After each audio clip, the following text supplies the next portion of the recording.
And welcome back to the WCHE Morning Show. On the line, we have owner and trainer and co-host of the WCHE program Fresh Perspective, Robyn Achey. She's the owner of Tall Tales Training and Boarding, a first-class facility for your fuzzy friends' training and boarding needs. Brings more than 30 years of animal training experience. With us today to share tips on keeping your pets safe with the upcoming 4th of July fireworks. Good morning, Robyn. How are you today? Good morning. You just said a mouthful. Good to hear from you again, and looking forward to our conversation here. So I'll get right into things here. So going on the conversation of fireworks, why are they so terrifying to pets, and what's happening neurologically or emotionally when animals hear them? Do you have any insight on that? Oh, absolutely. I used to love fireworks as a child, and now that I have fuzzy children, I mean, when you really care about your animals, you really feel this deep maternal or paternal bond to them. They actually just go into a panic mode. I mean, there are some dogs that have a very completely stable personality that really can handle, hunting dogs can handle guns, things like that. But for the most part, over 50% of our pets feel panic and terror at the sight and sound of fireworks.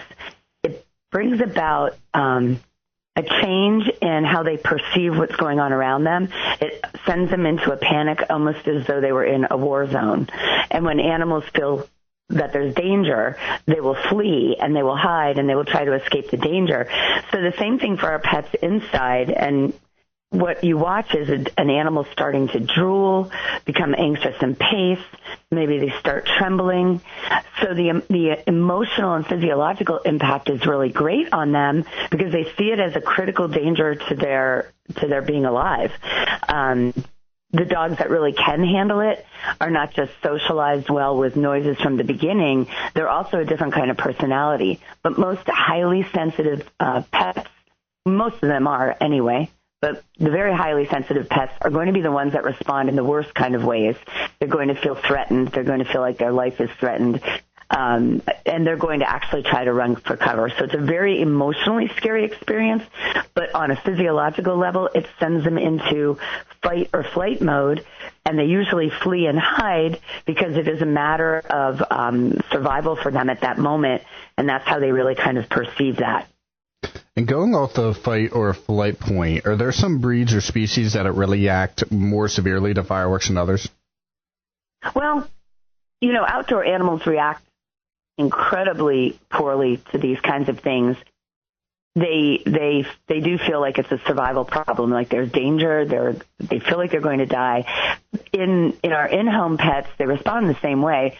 And you're asking, is it like a species or a breed?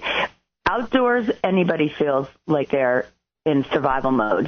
Deer, birds, bunnies, they're all animals that are preyed upon.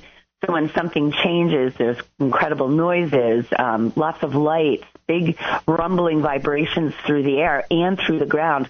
They will run for cover. We've seen animals run for the hills when they know tsunamis are coming. So this kind of feels the same way to the outdoor animals.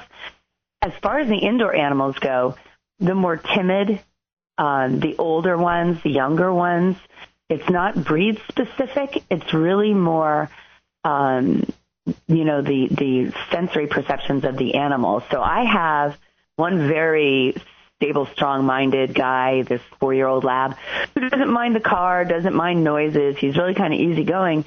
But I have a very gentle 11-year-old lab who her whole life has been triggered by noises and motion and things that might cause her to feel stress.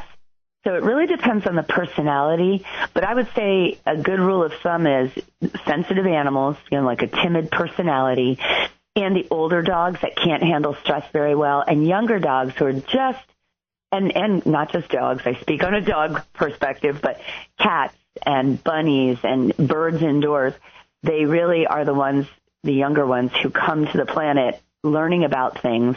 And when they're very, very young, something like fireworks can leave a horrible impression on them for the rest of their life as they kind of grow up with that impact of the fear at that moment. Yeah, I definitely because this is the first dog that I've had, our dog that we have now, and I've noticed that he's very sensitive. Like, he'll hear a phone ping and he'll run upstairs or something like that. And especially with the fireworks, it really comes into play. Now, as far as a home environment, what are some of the most effective ways to prepare a home environment for a pet during fireworks season? Well, as you mentioned, I own a boarding facility, and we are very nearby a town that does pretty amazing fireworks the weekend after the 4th of July. So number one, we know it's coming. So if you know something's about to happen, you can't always know that if you're in a neighborhood. But if you know something's about to happen, you can prepare for it. So even if you don't know, here are the ways you can prepare and what we do at the kennel. We have a cinder block building, and of course they have open air runs outside. Well, we keep them inside in their inside enclosures. We turn up the music and we close the windows. That way they don't see the light. And because it's cinder block, it's less prone to holding the vibration of what's out in the air. And then we have music on. So at home, what you can do is close your blinds, close your curtains, turn on some music, and don't do crazy music. I mean, what we like and what our animals like are two different things, but you can do spa music. You can do smooth jazz is great. You can turn it up louder than you normally would. It's going to drown out the noises, but you don't want to make a cacophony of noise happen inside to counterbalance outside. You just want something louder and soothing that it can drown it out. You can also create a darkened space in the bedroom. You can open a closet, a walk-in closet, let your pet have access. You can put a big blanket over their crate and let them go in and out so they can feel safe. Dogs especially like to den and hide. Some cats will go under furniture. I cover my birds I have 2 doves in my house in a big, beautiful cage enclosure, and I cover them because they're very sensitive to noise and vibration. What we forget as humans is that animals are more in tune to sound and energetic vibrations, and they'll feel that more than others. You can also sit with your pets, sit with them carefully, quietly, talk to them, hang out with them, reassure them that everything is okay. And then I like to recommend this one. My Libby is on Prozac because there's a very chemically imbalanced system, very unable to handle any stress. But I will also add calming treats, CBD cookies or hemp cookies. That helps her system calm down a little bit more before it actually happens. You can also, if you have a dog like my Libby, you can talk in advance with your vet about possibly having some sort of mild sedation. There are a couple of drugs that are really good for just like taking them out of the moment's experience if they really are prone, like she is, to panic attacks. So consult with your vet if you're especially worried. They may or may not, offer a drug, but they may also talk about strategies like we are. So really create the environment in the home that will create a safe haven, an escape, and a peace. Definitely some important tips that you mentioned there and some strategies. I appreciate that. And the next question I had here, I wanted to ask, so what steps should people take in advance to protect their pets from getting lost with the fireworks, skittish, and may get scared of what's taking place. So what steps should people take in advance in order to protect their pets from getting lost, like tags, microchips, or GPS collars? Right. Do you recommend that? Right. All of the above. There's one really simple and easy solution straight off the bat. Eric, I don't know if you have a yard with your dog. Mm-hmm. I do, but I also, if I know fireworks are happening, I have a fenced-in yard, but I will take my most timid animals out for potty breaks on a leash. Super simple.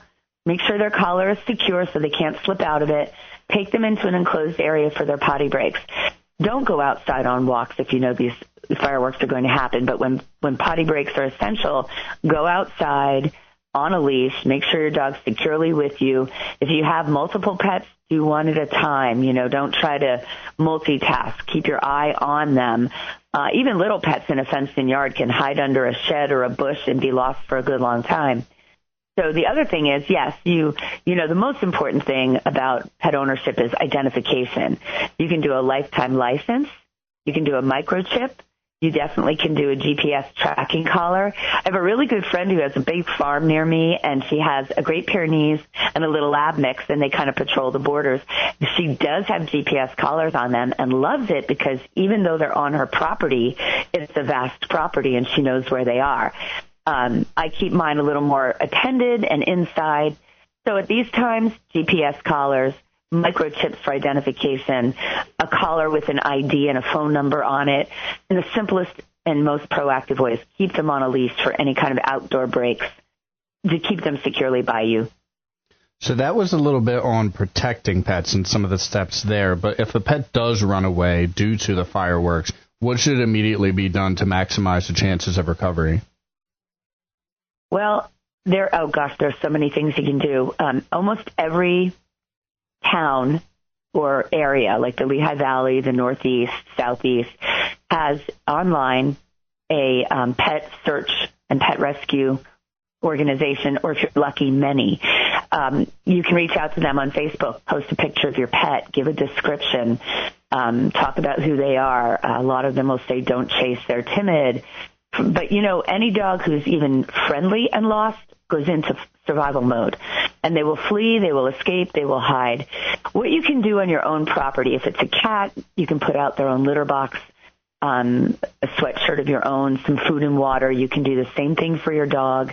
Put out items that are familiar, put out food, put out treats, hoping to entice them back. But locating animal rescue sites, animal shelters, your local veterinarian, and posting online will help to reassure that people have a knowledge of your dog being lost and needing to be identified. When things calm down is the best time to go searching, because they won't be fleeing, they'll be hiding. And you kind of just have to start in a small area and search yourself first and employ the aid of other search parties if you can.